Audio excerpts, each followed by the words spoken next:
Léa ouvre les yeux. Elle ne reconnaît pas cette chambre. Les murs sont blancs et froids. Le lit est trop grand, trop luxueux. Elle touche les draps de soie. Ce ne sont pas ses draps. Où suis-je? Elle murmure. Un homme entre dans la chambre. Il porte un costume noir très cher. Ses cheveux sont parfaitement coiffés. Il sourit, mais ses yeux restent au froid. Bonjour, ma chère épouse. Il dit. Épouse? Léa sursaute. Je ne comprends pas, qui êtes-vous? Je suis Marc Dubois, et vous êtes Léa Dubois maintenant. Vous avez signé le contrat hier soir. Quel contrat? Je ne me souviens de rien. Marc s'approche du lit. Il sort des papiers de sa poche. Voici votre signature. Vous avez accepté de devenir ma femme. En échange, votre famille ne perdra pas sa maison. Léa regarde les papiers. C'est bien son écriture, mais elle ne se rappelle pas avoir écrit cela. Son cœur bat très fort. Ses mains tremblent. Ma famille?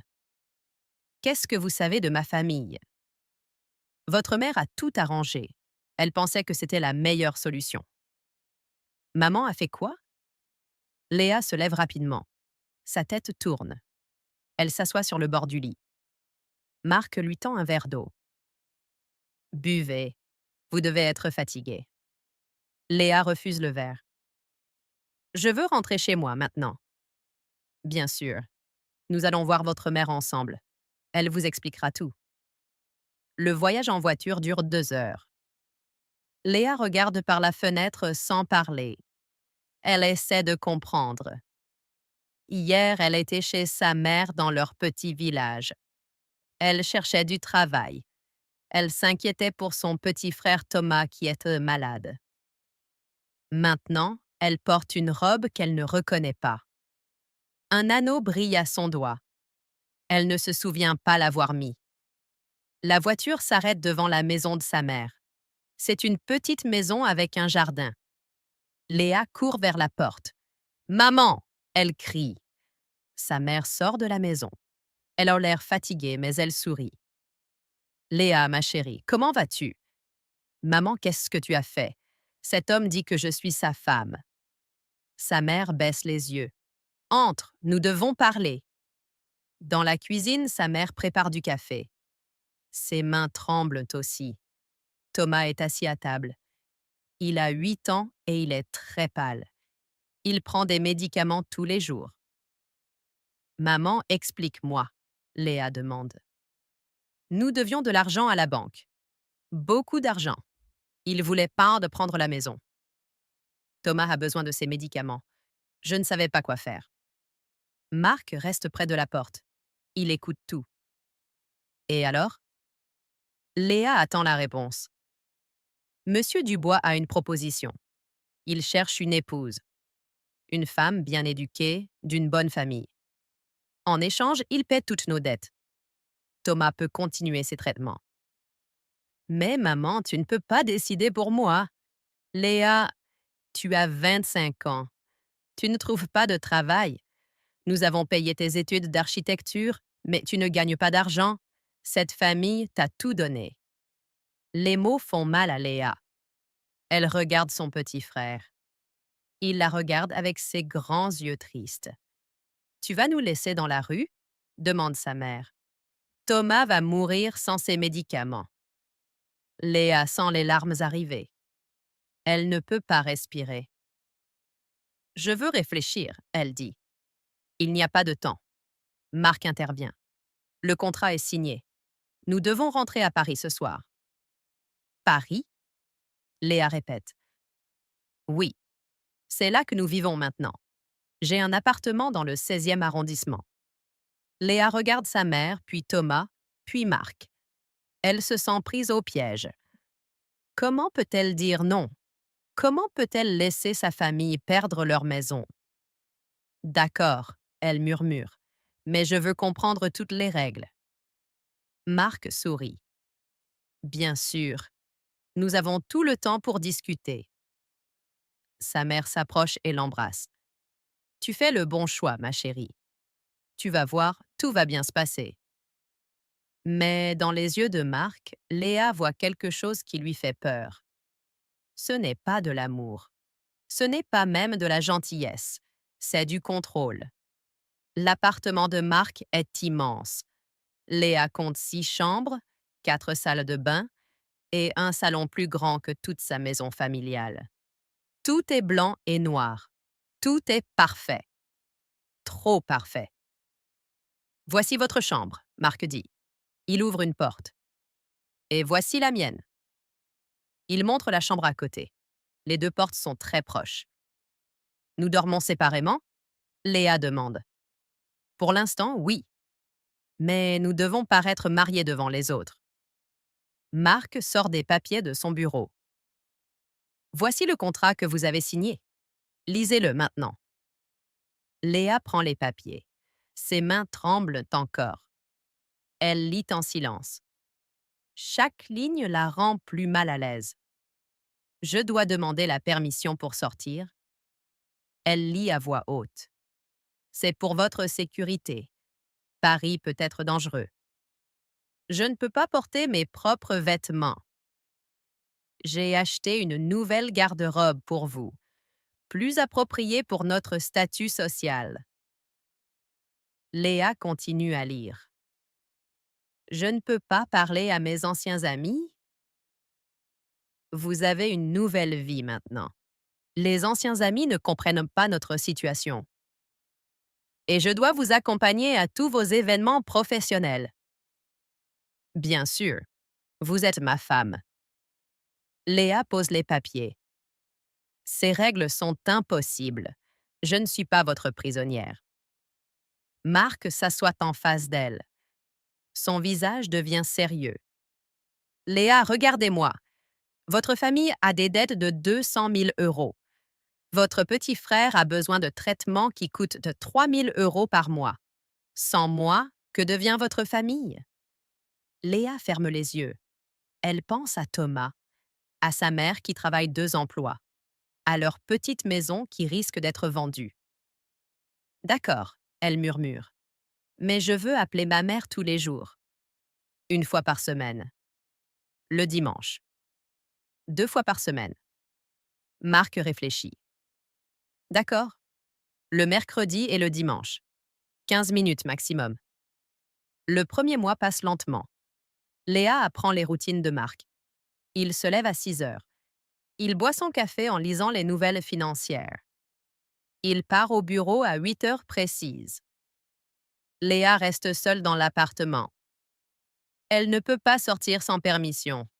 Elle regarde la télévision. Elle lit des livres. Elle s'ennuie. Le soir, Marc rentre à 19 heures. Il veut dîner ensemble. Il pose des questions sur sa journée. Mais Léa n'a rien à raconter. Demain soir, nous avons un dîner important. Marc annonce un jeudi. Mes associés et leurs épouses seront là.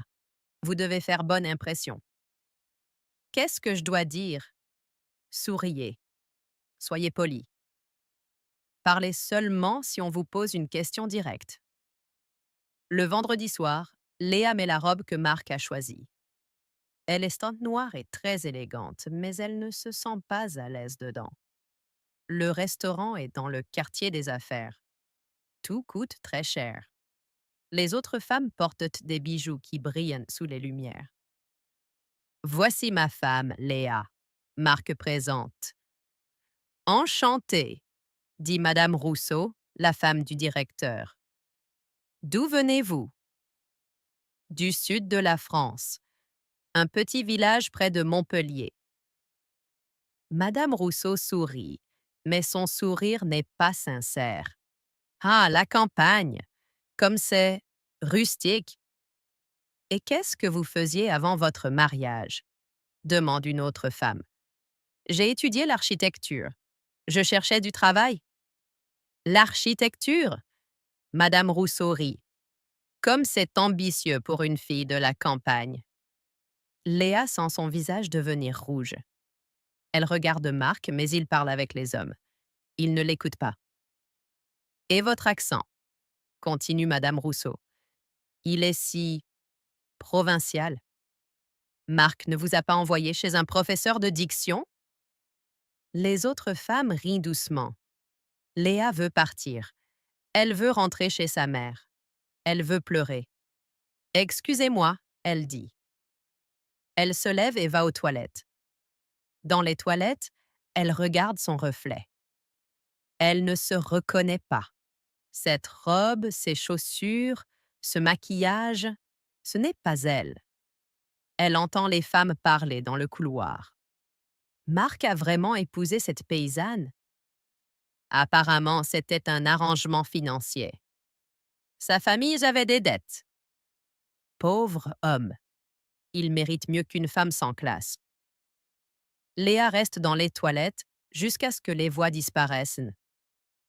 Quand elle revient à table, tout le monde la regarde. Elle s'assoit en silence. Le reste du dîner passe comme un cauchemar. Léa ne dit plus rien. Elle mange sans goûter. Elle sourit quand on la regarde. Dans la voiture, Marc est en colère. Vous avez gâché la soirée. Mes associés pensent que je suis un idiot. Ils se moquaient de moi. Parce que vous ne savez pas vous comporter. Vous parlez comme une fermière. Léa commence à pleurer. Je veux rentrer chez moi. Vous êtes chez vous? Cet appartement est votre maison maintenant. Mais cette nuit-là, dans sa chambre, Léa prend une décision. Elle ne peut pas continuer comme ça. Elle doit trouver un moyen de partir. Elle ouvre son téléphone et cherche les horaires des trains pour Montpellier. Léa attend que Marc parte au bureau. À 8h05, elle entend la porte se fermer. Elle compte jusqu'à 10, puis elle agit. Elle prend un petit sac. Elle met dedans son téléphone, son portefeuille et une photo de Thomas. Elle ne prend pas les vêtements que Marc a achetés. Elle porte son vieux jean et son pull préféré. Le train pour Montpellier part à 10h30. Elle a le temps. Dans l'ascenseur, son cœur bat très fort. Et si quelqu'un la voit? Et si Marc rentre tôt? Elle marche vite dans la rue. Paris est grand et bruyant. Elle ne connaît pas bien cette ville. Elle suit les panneaux pour la gare. À la gare, elle achète son billet. Un aller simple pour Montpellier, s'il vous plaît. Ça fait 85 €, dit l'employé. Léa regarde dans son portefeuille. Elle a exactement 90 €. Marc ne lui donne que 100 € par semaine pour ses petites dépenses. Elle s'assoit dans la salle d'attente. Plus que 20 minutes. Elle pense à sa mère, à Thomas. Elle pense à ce qu'elle va leur dire. Léa. Elle reconnaît cette voix. Elle se retourne. Marc est là. Il porte son costume, mais ses cheveux ne sont plus parfaitement coiffés. Il a l'air pas en colère. Comment m'avez-vous trouvé? Elle demande. Votre téléphone. J'ai une application qui me montre où vous êtes. Léa regarde son téléphone. Elle ne savait pas. Venez, nous rentrons à la maison. Non, je pars. Je ne peux plus vivre comme ça. Marc s'assoit à côté d'elle. Il parle doucement, mais ses mots sont durs comme des pierres. Léa, vous avez signé un contrat. Si vous partez, je peux aller voir un avocat. Votre famille devra rembourser tout l'argent immédiatement. Quel argent? Les 200 000 € de dettes que j'ai payées. Plus les 50 000 € que j'ai donnés à votre mère pour les médicaments de Thomas. Léa sent le monde tourner autour d'elle. 50 000 €? Maman ne m'a rien dit. Elle ne voulait pas vous inquiéter. Mais si vous cassez le contrat, elle doit tout rendre, immédiatement. Mais elle ne peut pas. Alors la banque va prendre la maison. Thomas ne pourra plus acheter ses médicaments. Votre famille va se retrouver dans la rue. Léa commence à pleurer. Vous me faites du chantage. Je protège mes investissements. Vous êtes mon investissement maintenant. Train à destination de Montpellier, départ immédiat. Voie 3, annonce une voix. Léa regarde le panneau. Son train. Sa liberté. Choisissez. Marc dit. Vous montez dans ce train, et votre famille en perd tout. Ou vous venez avec moi, et tout continue comme avant. Léa pense à Thomas, à ses grands yeux tristes, à sa mère qui travaille si dur. Elle se lève lentement. Elle suit Marc vers la sortie. Dans la voiture, ils ne parlent pas spiel. Léa regarde par la fenêtre. Elle voit son reflet. Elle a l'air d'un fantôme. De retour à l'appartement, Marc ferme la porte à clé. Désormais, vous ne sortez plus seul. Jamais. Et si j'ai besoin d'aller chez le médecin, j'irai avec vous. Et pour faire les courses, j'ai un service de livraison. Léa va dans sa chambre. Elle s'allonge sur le lit. Elle ne pleure plus. Elle se sent vide. Le soir, Marc frappe à sa porte. Il faut qu'on parle de ce qui s'est passé aujourd'hui. J'ai compris. Je ne partirai plus. Bien. Mais il faut que vous compreniez quelque chose d'autre. Il s'assoit sur le lit à côté d'elle, trop près. Vous pensez que je suis méchant, mais ce n'est pas vrai.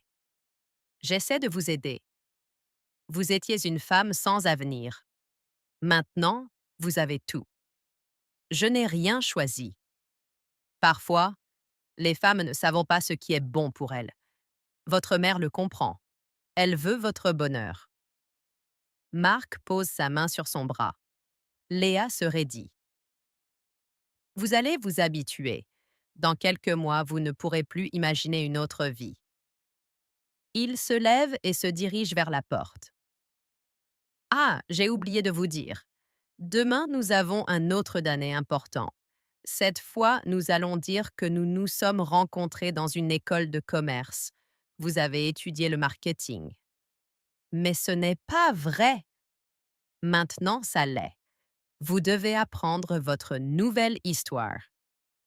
Marc ferme la porte. Léa entend la clé tourner. Elle est enfermée. Cette nuit-là, Léa ne dort pas. Elle regarde le plafond.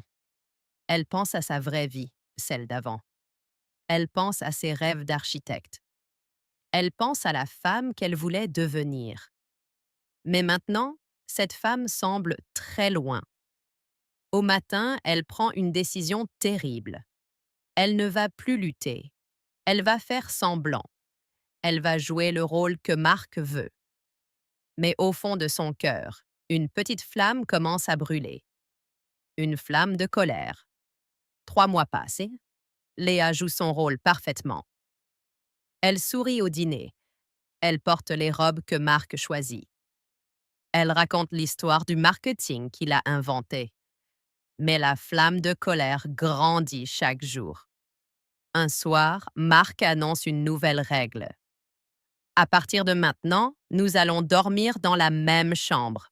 Mes associés commencent à poser des questions. Quelles questions? Ils trouvent étrange qu'un couple marié dorme séparément. Léa sent son estomac se serrer. Je ne suis pas prête.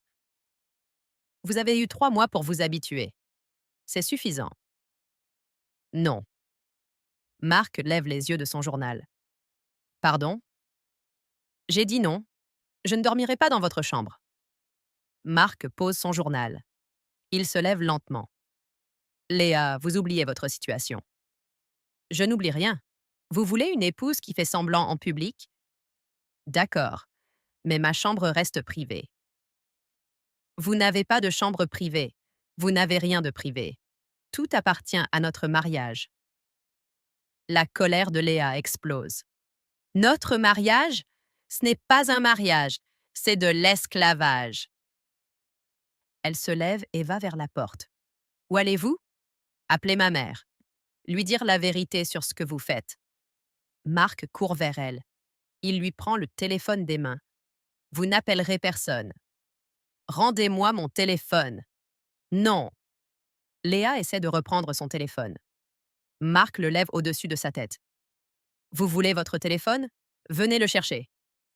Léa saute pour l'attraper. Marc rit.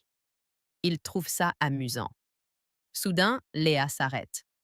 Elle le regarde droit dans les yeux. Vous savez quoi? Gardez-le. Je n'ai plus besoin de faire semblant. Qu'est-ce que vous voulez dire? Je veux dire que j'ai compris quelque chose. Vous avez peur. Marc arrête de rire. Peur? De quoi? Vous avez peur que je parte. Vous avez peur que je dise la vérité à tout le monde. Vous avez peur que vos amis apprennent qui vous êtes vraiment. Je suis un homme d'affaires respecté. Non, vous êtes un homme qui achète des femmes. Vous êtes pathétique. Marc devient rouge de colère. Il s'approche d'elle. Vous allez regretter ces mots. Non, pour la première fois depuis des mois, je ne regrette rien. Léa va vers sa chambre. Marc la suit. Où pensez-vous aller? Faire mes bagages. Je pars. Vous ne pouvez pas partir. Le contrat. Le contrat dit que si je pars, ma famille doit rembourser l'argent. Très bien. Nous trouverons une solution. Votre mère ne pourra jamais payer. Alors nous vendrons la maison. Thomas et maman viendront vivre avec moi. Nous recommencerons à zéro. Vous n'avez pas de travail. Vous n'avez pas d'argent. J'ai mes diplômes. J'ai mes mains. J'ai ma dignité. C'est plus que ce que j'ai ici. Léa sort sa vieille valise. Elle commence à y mettre ses affaires personnelles. Pas les robes de marque, pas les bijoux, juste ses vieilles choses. Marc reste dans l'embrasure de la porte. Il la regarde faire ses bagages. Léa, écoutez-moi, je peux changer. Nous pouvons recommencer. Léa s'arrête. Elle se retourne. Recommencer? Vous voulez dire quoi? Je peux être différent, plus gentil. Nous pouvons avoir un vrai mariage. Pour la première fois, Marc a l'air vulnérable, presque humain. Vous m'aimez? Léa demande. Marc hésite. Je pense que oui. Je veux apprendre à vous aimer. Et moi, est-ce que vous pensez que je peux vous aimer? Avec le temps, peut-être. Après tout ce que vous m'avez fait, après m'avoir enfermé, après m'avoir humilié. Marc baisse les yeux. J'étais jaloux. J'avais peur que vous partiez. Vous aviez raison d'avoir peur. Léa ferme sa valise. Elle se dirige vers la porte. Attendez!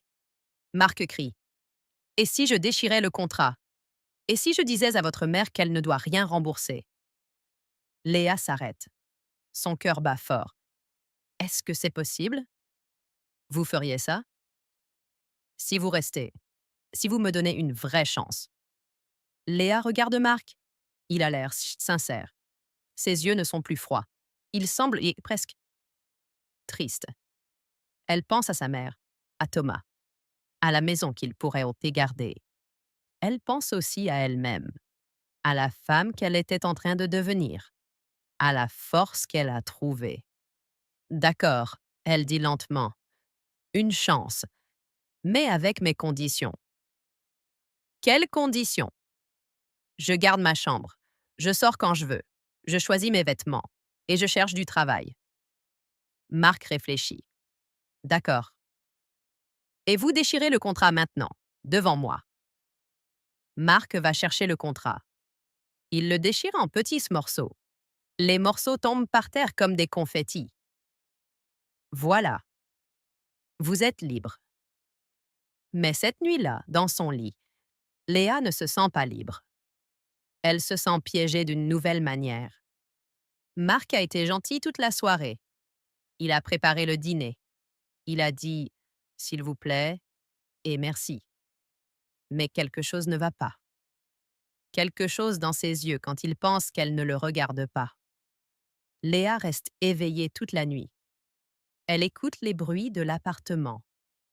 Elle entend Marc marcher dans le couloir. Elle entend la poignée de sa porte bouger doucement. Léa ne bouge pas. Elle fait semblant de dormir. La poignée s'arrête de bouger. Des pas s'éloignent dans le couloir. Le lendemain matin, Marc est très gentil. Il prépare le petit déjeuner. Il sourit beaucoup. Avez-vous bien dormi? Il demande. Oui, Léa ment. Parfait. Aujourd'hui, nous allons faire les courses ensemble. Vous pouvez choisir ce que vous voulez. Au supermarché, Marc reste très proche de Léa. Il touche son bras, son dos. Il dit Ma chérie, très fort, pour que les autres entendent. Vous voyez? Il murmure à son oreille. Nous sommes un couple normal maintenant. Mais Léa remarque quelque chose. Marc surveille tout ce qu'elle fait. Quand elle parle à la caissière, il écoute. Quand elle regarde son téléphone, il regarde aussi. Le soir, ils dînent ensemble. Marc raconte des histoires de son travail. Il rit tard, il semble détendu. Demain, j'ai une réunion importante, il dit. Je rentrerai tard, vers 22 heures. D'accord. Vous allez faire quoi? Je ne sais pas encore. Regarder la télévision. Lire. Très bien. Mais rappelez-vous, vous avez promis de rester. Cette nuit-là, Léa entend encore la poignée bouger. Cette fois, elle se lève doucement. Elle va vers la porte et écoute. Marc est de l'autre côté. Il attend. Il veut entrer. Léa comprend que rien n'a changé. Marc joue un nouveau jeu, mais c'est toujours le même homme. Le lendemain, quand Marc part au bureau, Léa agit rapidement. D'abord, elle appelle sa mère. Maman, il faut qu'on parle. De l'argent que Marc a donné. Léa, ne t'inquiète pas pour ça. Maman, dis-moi la vérité. Combien devons-nous vraiment? Sa mère soupire. 50 000 euros. Mais ma chérie, ne pense pas à ça. Tu as une belle vie maintenant. Maman, et si je trouvais un moyen de rembourser? Comment? Tu n'as pas de travail. J'ai une idée. Fais-moi confiance. Léa raccroche. Elle ouvre son ordinateur portable. Elle écrit des emails à tous les cabinets d'architecture de Montpellier. Bonjour, je suis Léa Martin, architecte diplômée. Je cherche du travail. Je peux commencer immédiatement. Elle envoie 15 emails. Puis, elle fait quelque chose de très important. Elle va à la banque. Je veux ouvrir un compte à mon nom, seulement mon nom. Bien sûr, madame. Avez-vous une pièce d'identité? Léa sort sa carte d'identité. Son vrai nom est écrit dessus. Léa Martin, pas Léa Dubois. Voici votre nouveau compte, dit l'employé. Léa rentre à l'appartement. Elle se sent différente, plus forte. Le soir, Marc rentre à l'heure habituelle. Il semble fatigué. Comment s'est passée votre journée? Il demande. Bien, j'ai lu. J'ai regardé la télévision. Marc sourit. Parfait, vous voyez. Vous pouvez être heureuse ici. Mais au milieu de la nuit, Léa entend un bruit. Sa porte s'ouvre lentement. Marc entre dans sa chambre. Il pense qu'elle dort. Il s'approche de son lit. Léa ouvre les yeux.